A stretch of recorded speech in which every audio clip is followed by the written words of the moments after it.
નમસ્કાર મિત્રો, સૌનું સ્વાગત છે મારી યુટ્યુબ ચેનલ ડીકે એજ્યુકેશન પર। મિત્રો, આજે આપણે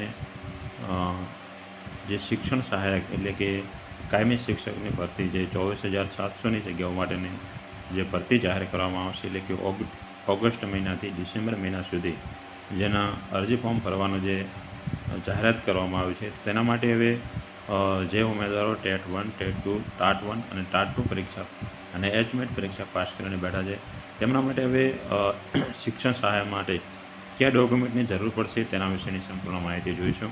તો આમ તો ખાસ ડોક્યુમેન્ટ વેરિફિકેશનની અંદર ક્યાં ક્યાં ડોક્યુમેન્ટની જરૂર પડતી હોય છે તે વિશેના વિડીયો અંદર જોઈશું, કે જેના કારણે જો તમારે અમુક ડોક્યુમેન્ટ ખૂટતા હોય, કોઈ ડોક્યુમેન્ટ તમારી પાસે ન હોય, તો તમે ત્યાંથી તમારા ડોક્યુમેન્ટ યોગ્ય કરી શકો છો, જેથી ડોક્યુમેન્ટ વેરિફિકેશનની તમને કોઈ અગવડતા ન પડી શકે। તો ખાસ મિત્રો, વિડીયો સ્ટાર્ટ કરીએ। વિડીયોની અંદર છેલ્લે સુધી જોડાયા રહેજો। તો સૌપ્રથમ વાત કરવામાં આવે કે 24,700ની જે ભરતી પ્રક્રિયા જે હાથ ધરવામાં આવે છે, જે ભરતીની અંદર જે ઉમેદવારોને સારા એવા માર્ક્સ થાય છે તેવા માટેની જે ડોક્યુમેન્ટ વેરિફિકેશનની અંદર જે કયા કયા ડોક્યુમેન્ટ જોઈશે તેના વિશેની માહિતી જોઈશું। તો સૌપ્રથમ તો વાત કરવામાં આવે કે જે મિત્રો જે ઓગસ્ટ મહિનાથી જે ડિસેમ્બર મહિના સુધી જે ઉપરલા લેવલથી એટલે કે ટાટ 1, ટાટ 2, ટેટ 2, ટેટ 1 કે જે એવી રીતે ભરતી કરવાની છે, તો એમના માટે જે તમે જે ઓનલાઈન એપ્લિકેશન ફોર્મ ભરશો, તો તે અરજી ફોર્મની તમારે પહોંચ પણ સાથે હોવી જરૂરી છે, એટલે અરજી ફોર્મની પહોંચ પણ સાથે લાવવાની રહેશે। બીજું તો લિવિંગ સર્ટિફિકેટ, તમે શાળા છોડવાનું પ્રમાણપત્ર તમારી પાસે છે, તે શાળા છોડવાનું LC પ્રમાણપત્ર તમારે જોઈશે। ધોરણ 10 અને ધોરણ 12ની માર્કશીટ, કે તમે જે ધોરણ 10 પાસ કર્યો છે, ધોરણ 12 પાસ કર્યો તેની માર્કશીટ પણ સાથે જોડાવાની રહેશે। અને ધોરણ 10 અને ધોરણ 12ની જે ટ્રાયલ સર્ટિફિકેટ, જે કેરેક્ટર સર્ટિફિકેટ આપવામાં આવે છે, તે પણ સાથે રાખવાનું રહેશે। બીજું મિત્રો, ખાસ વાત કરીએ તો ધોરણ 12 પછી જેમણે કોલેજ કરી હોય, એટલે કે BA પાસ કરી હોય, BCom પાસ કરી હોય કે BSc પાસ કરી હોય, તેમના માટે મિત્રો ગ્રેજ્યુએશનની માર્કશીટ અને ગ્રેજ્યુએશન દ્વારા આપવામાં આવે છે ટ્રાયલ સર્ટિફિકેટ, અને ગ્રેજ્યુએશન દ્વારા જે ડિગ્રી સર્ટિફિકેટ જે તમે ગ્રેજ્યુએશન પૂર્ણ કર્યું છે તેના ડિગ્રી સર્ટિફિકેટ તમારે સાથે લેવાનું રહેશે। પછી મિત્રો, જો કોઈ માસ્ટર ડિગ્રી પૂર્ણ કરી હોય, એટલે MA પૂરું કર્યું હોય, MCom પૂરું કર્યું હોય કે MSc પૂરું કર્યું હોય, તો તેવા ઉમેદવારોને પણ તમારે જે માસ્ટર ડિગ્રીની માર્કશીટ જોઈશે, તેનું ટ્રાયલ સર્ટિફિકેટ અને માસ્ટર ડિગ્રી સર્ટિફિકેટનું સાથે જોડવાનું રહેશે। આગળ બીજી વાત કરવામાં આવે તો મિત્રો, બેચલર એજ્યુકેશન એટલે કે BEd જે વિદ્યાર્થીઓ પૂર્ણ કરે છે, તો તેમના માટે BEdની માર્કશીટ, BEdમાં દ્વારા આપવામાં આવેલો ટ્રાયલ સર્ટિફિકેટ, ડિગ્રી સર્ટિફિકેટ, અને જે તમે કોલેજની અંદર BEd પૂર્ણ કરી છે તે કોલેજની અંદર તમારો ડિગ્રી સર્ટિફિકેટની અંદર NCT સર્ટિ માન્ય હોવું જોઈએ। તમે જે તમારી BEdની કરેલ છે તે કોલેજ પાસે તમે જે ટ્રાયલ સર્ટિફિકેટ મેળવો છો, તો તેની અંદર મિત્રો NCT તમારી કોલેજ માન્ય હોવી જોઈએ, તે સર્ટિ તમારી સાથે જોડવાનું રહેશે।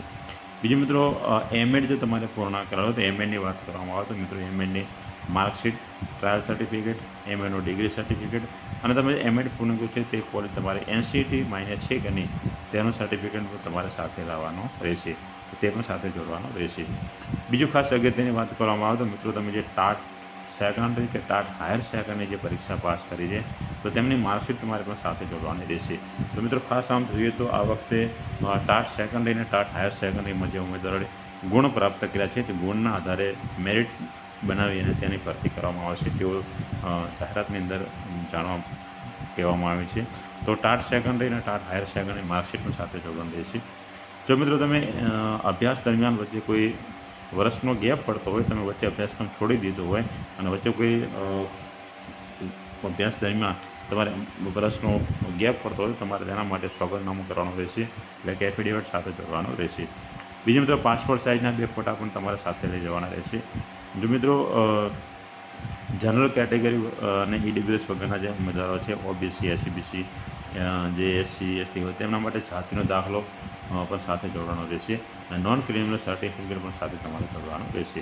તો મિત્રો, આ જે ડોક્યુમેન્ટ હતા તે ડોક્યુમેન્ટ તમારે જે ડોક્યુમેન્ટ વેરિફિકેશન થવાનું ત્યારે સાથે સાથે તમારે વેરિફિકેશન કરવાનું રહેશે। મિત્રો, એના માટે તમારે જો કોઈ ડોક્યુમેન્ટની ખૂટ હોય, કોઈ ડોક્યુમેન્ટ મળતું ન હોય, કોઈ માર્કશીટ મળતી ન હોય, તો અત્યારથી તમારે જો સારા એવા માર્ક્સ સાથે તમારે જે ટાટ 1, ટાટ 2 પાસ કરી હોય, તો તેઓ ત્યારથી પોતાની ખૂટતી સામગ્રી પૂર્ણ કરી લે, જેથી ડોક્યુમેન્ટ વેરિફિકેશનની અંદર તેમને કોઈ અગવડતા ન પડી શકે।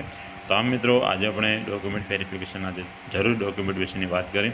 જો તમને મારો વિડીયો ગમ્યો હોય તો વિડીયોને શેર કરતા રહેજો, ચેનલ સાથે જોડાયા રહેજો, ચેનલને પણ લાઇક કરો, સબસ્ક્રાઈબ કરજો અને બાજુમાં બે આઇકનને પ્રેસ કરો જેથી તમને આવા એજ્યુકેશન લગતા વિવિધ વિડીયોની અપડેટ મળી રહે.